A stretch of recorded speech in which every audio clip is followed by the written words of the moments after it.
अभी रौरा सबके बीच में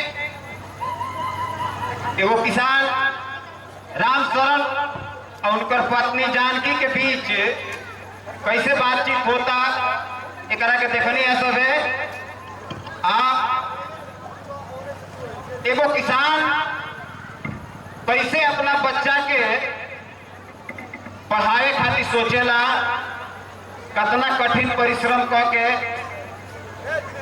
वो लोग के वो दुख में रहला के बावजूद भी ये बात के सोचता लोग कि अपना बच्चन के कुछ पढ़ा दीजा। साथ ही एक और भी बच्चन के देखनी है सभे जौन की 11 बजे स्कूल टाइम के बाद जा रहा बड़े सन। सारा दृश्य बिल्कुल ग्रामीण परिवेश पर आधारित था, जना में शिक्षा पर भी कुछ व्यंग हेलो लोग आगे मास्टर जी लोग भी 11 बजे आओ तो हमनी के का करिया से कराहे जाए तो चढ़ा के विद्यार्थी वालों आगे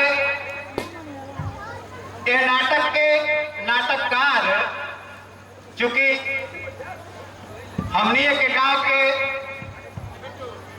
है श्री सर्वजीत दुबे जी, कहानी बिल्कुल यहाँ के